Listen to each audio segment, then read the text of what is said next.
What's going on, ladies and gentlemen? I am Waldo from Face of Wrestling, and today I am online with Mr. Peps Wrestling from the Twatterverse. And this is outside of our wheelhouse because this is the first person that we're actually talking to about current events in our Stardom review. Now, for those that keep up, we review Stardom from the 2019 timeline and don't really dabble into what's going on in present day. And that's because of reasons. But with everything that's been going on for the past 2 days in wrestling news, this is kind of hard to avoid. So I have somebody here who is just a fan like myself, and we want to take from a fan's perspective what in the world is going on in Japan right now. Hey everyone, my name is Peps.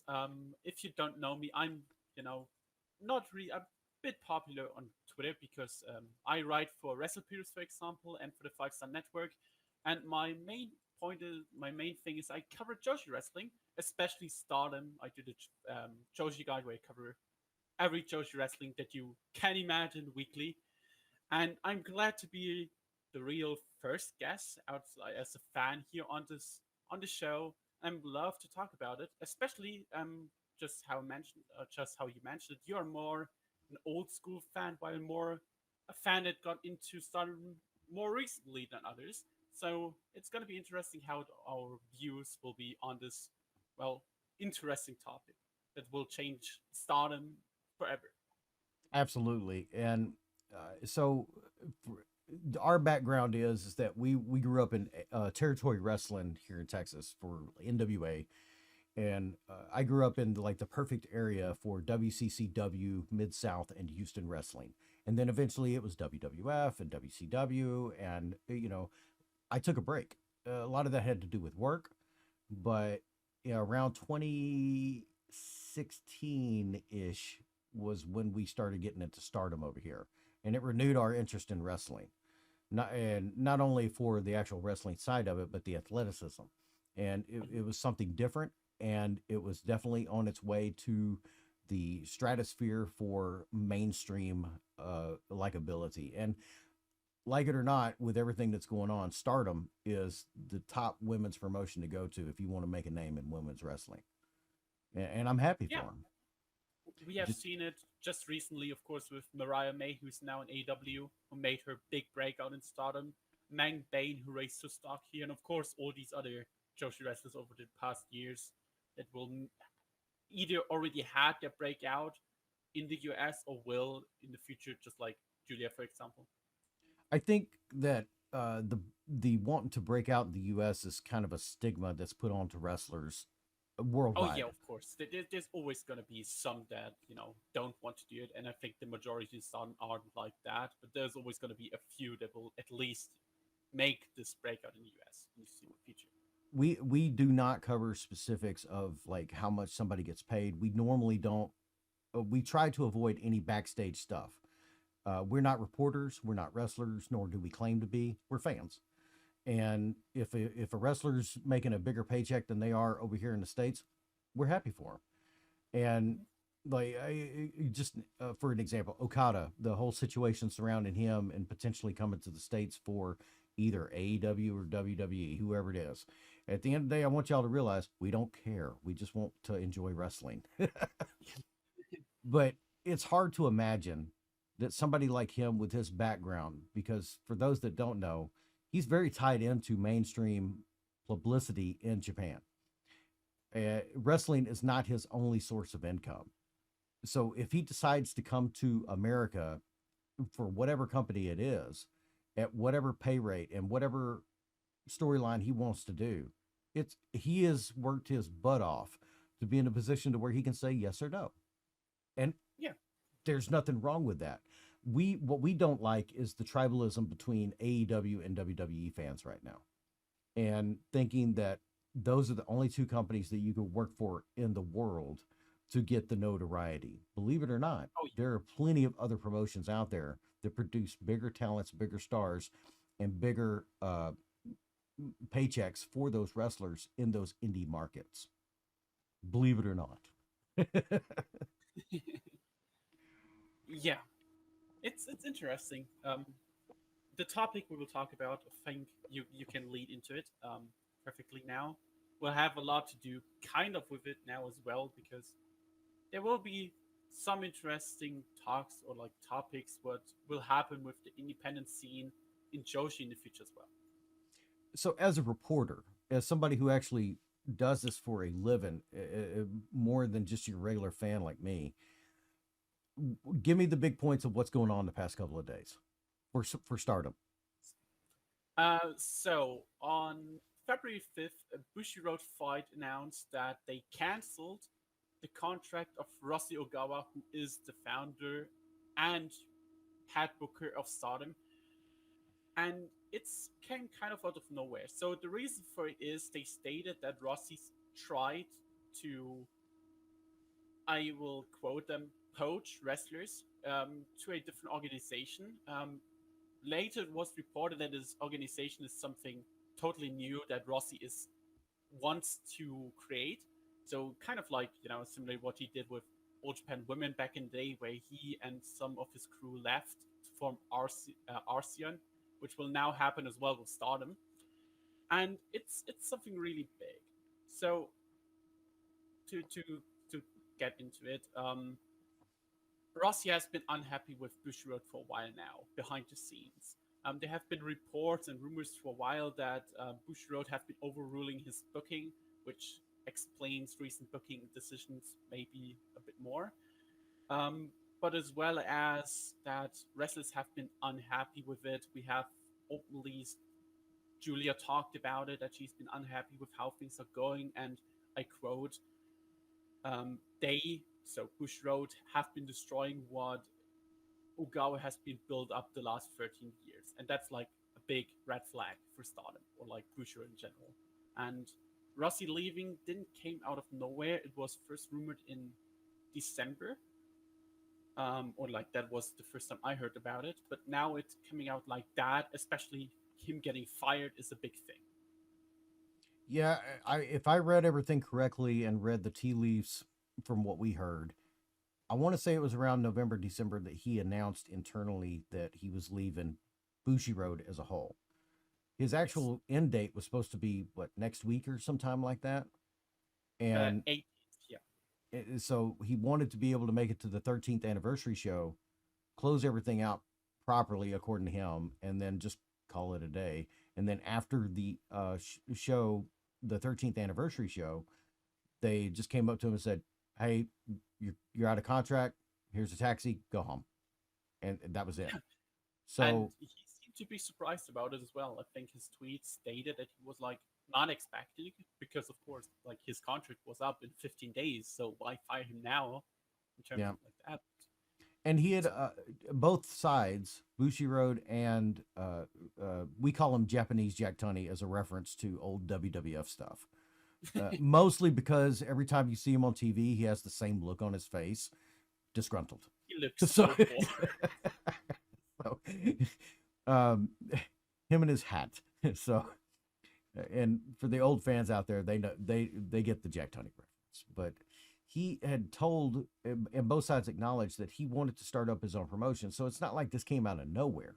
He had went up and did the right thing according to us and how we've done business. Hey, I'm leaving. I also want to do this, and I want to make sure that y'all are aware.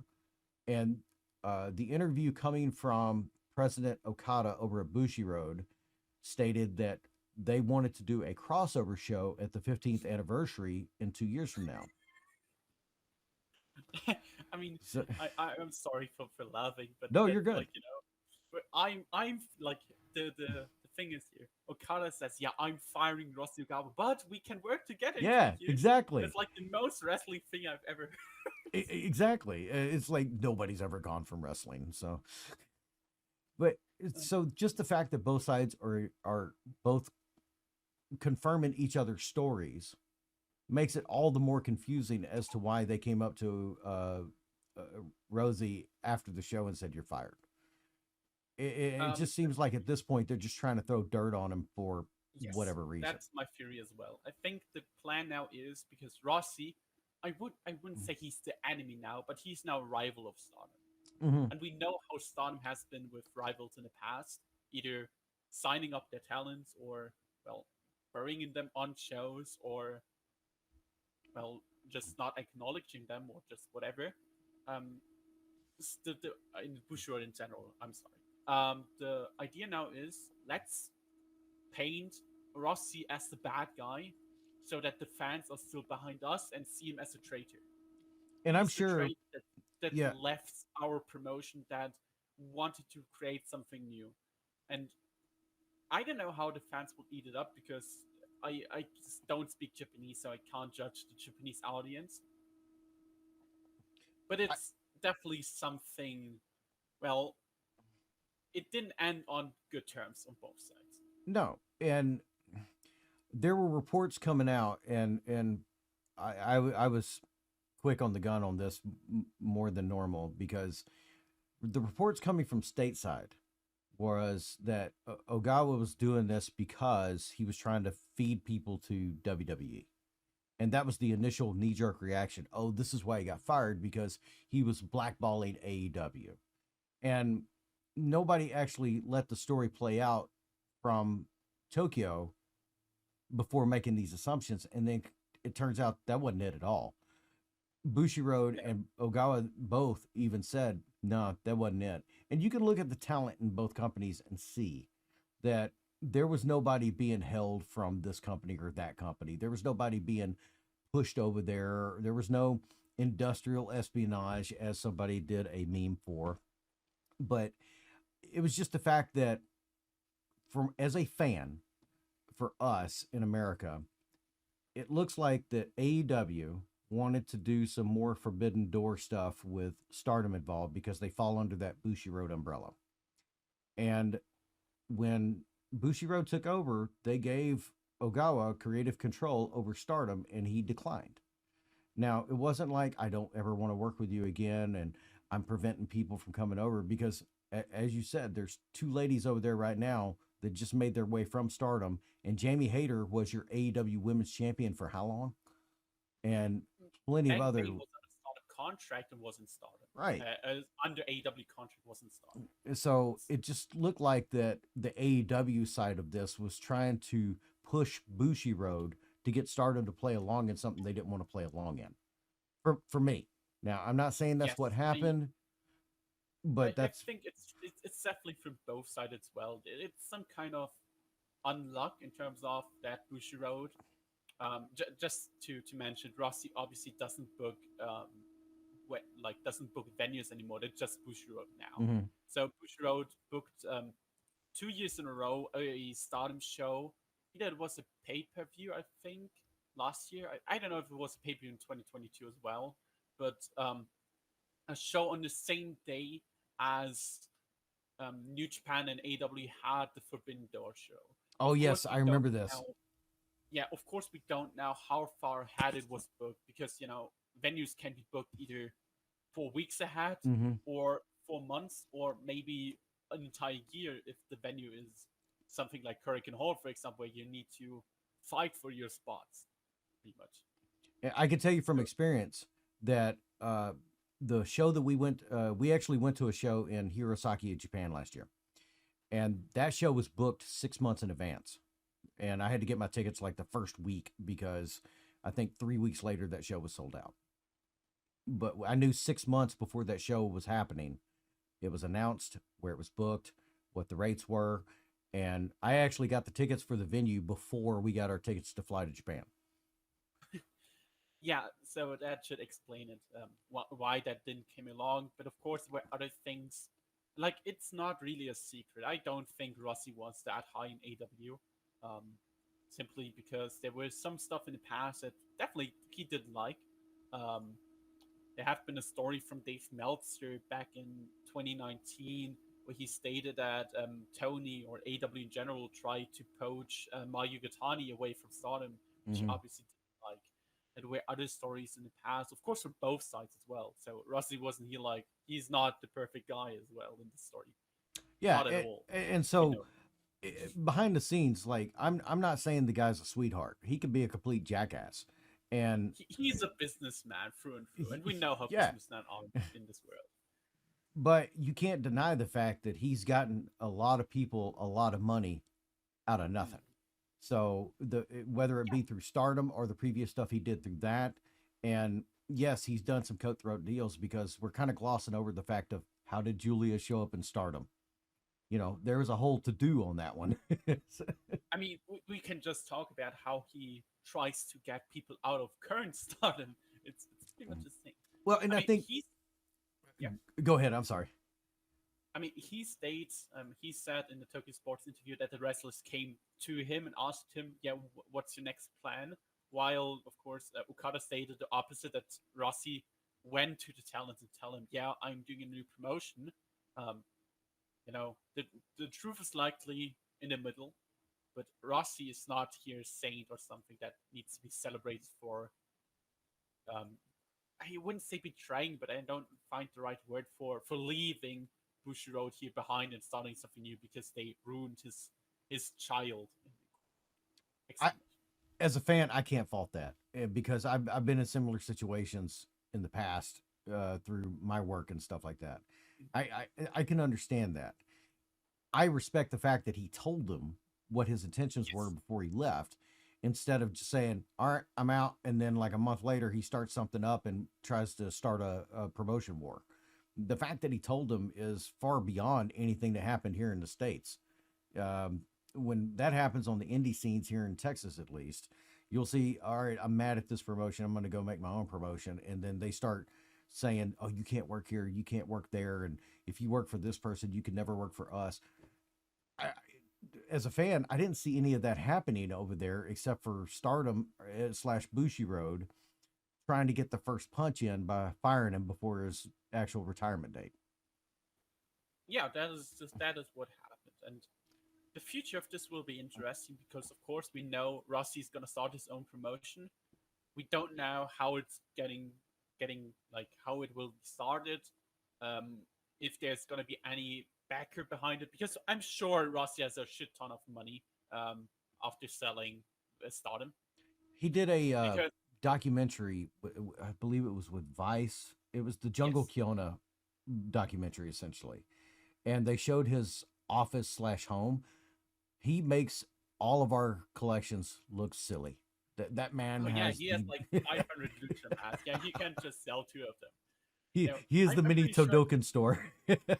I'm pretty sure he has the money to start it and doesn't need like any financial backing in terms of people have been throwing around the name WWE because of course the news that have been mentioned and all of that. But that's just not happening in my opinion. I could be wrong on that. We always could be wrong on something. We should just speculate here, of course. Um, but Rossi's not gonna leave a promotion because he says, "Yeah, they took away my power to walk into another promotion that where he eventually gets taking away his power." That's Mhm. not gonna happen. I think So what if he does start something up, it's going to be very similar to how Stardom originally came to be, something along those lines.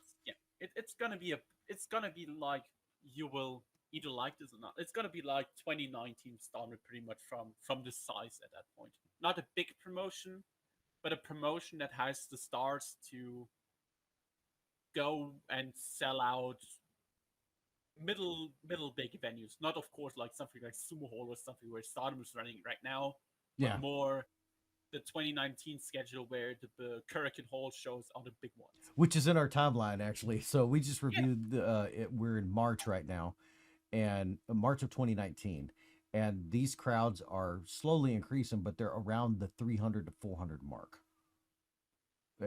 for all the shows that they've been doing. And you could tell that somehow shows have less, somehow shows have more, and Korakuen is where they're going for their big pay-per-views at the time. yeah, that's definitely like 2019 March. That was Momo's Wipeout run, right? The end of Mm-hmm. Momo's Wipeout. Yeah, we've Yeah, been marking out over that. yeah. It's definitely something like that because of course we know it was reported today, or at least they've said that Julia, who was the last signing of Rossi before Bushiro took over, is gonna join him for the first few months before she goes to WWE, which means he has the star power to do something big here. And I'm sure that talents will follow him, either from Stardom or outside of Stardom, that have some name value. That this is gonna be. like not a small promotion, but a middle-sized promotion, which is good for Rossy and well, kind of bad for Stardom, of course, if we already mentioned Teller leaving. Because I don't know how you have been following recently Stardom recently, Pretty good but bit. I'm sure you have like everyone have heard the injury crisis have been going on in recent months, Yeah. and how alone taking away um, five wrestlers with some kind of name value, killed the entire momentum we've built up over the past 3 years. And now imagine those five wrestlers not only leave for like 3 months, but forever, or like for the time being to join another promotion. It would be a huge blow to Stardom that we can't tell how it will even affect the promotion itself. Um, Okada said in the Tokyo Sports interview that if enough talents leave, that they will just shut down the company, which is the worst case scenario, of course. But we know how like promoters are with this. They always say the worst case to make things look worse than they actually are. There was a little bit of that, and granted, there's a translation barrier between what we're seeing in Tokyo Sports and his interview versus over here in English. I told you before we start recording, English is not my strong suit, even though I was raised here. So, the fact that we're having to go through another language makes it even worse for me.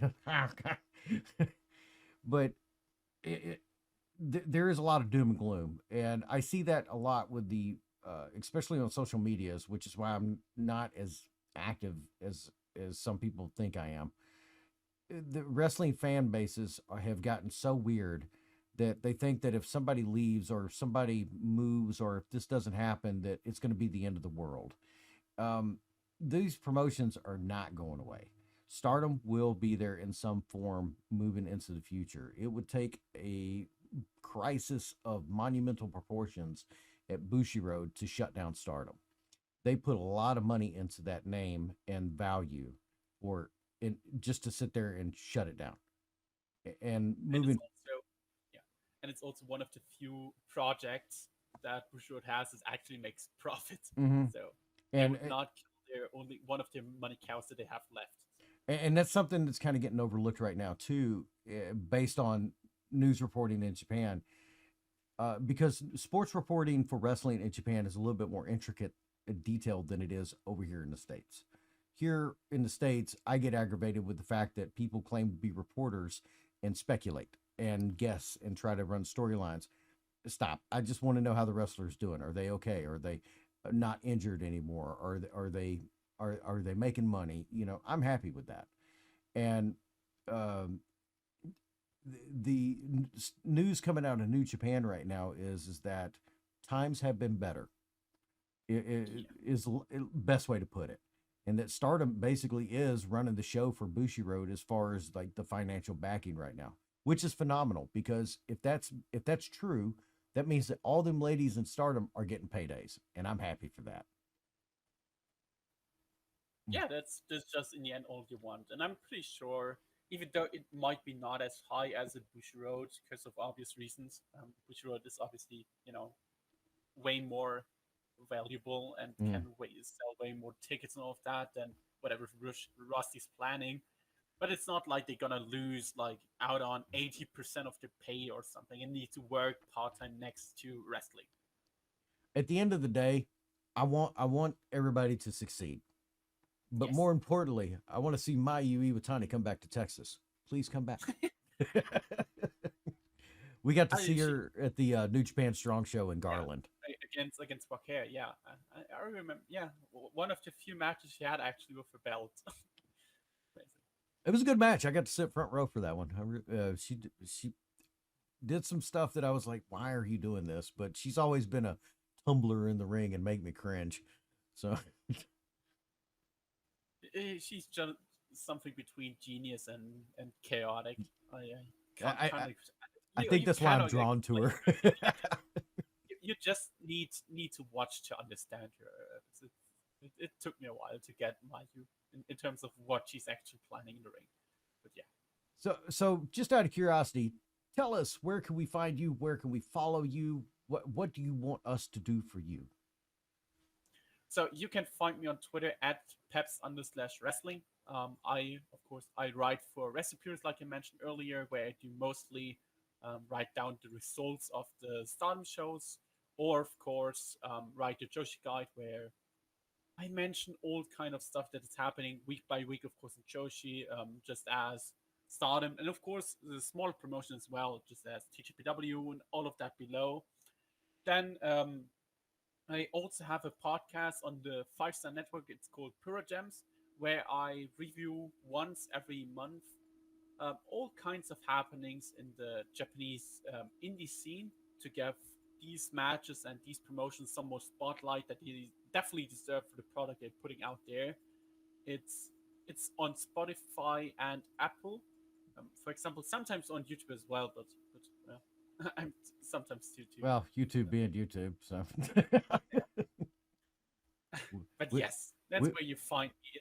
It's a lot of stuff, and of course, I post my opinions. If you want to know my opinions moving forward on Stardom or other promotions as well, if you follow them, it's on my Twitter as well. I can't thank you enough for taking the time to actually just sit down and talk fandom with me. It's Yeah, been okay. absolutely enjoyable. No problem. I always love to be on such podcasts and everything. So I'm glad I got invited to it. Uh, I know it's late over there. Let me go ahead and wrap up. This is Peps Wrestling. I'm going to have all of his links where his picture would normally be, so that way you can be reminded the entire time how to follow this gentleman and all the other extracurricular activities that he's associated with. I'm Waldo at Face Wrestling, and don't forget, everyone is different and everyone is great.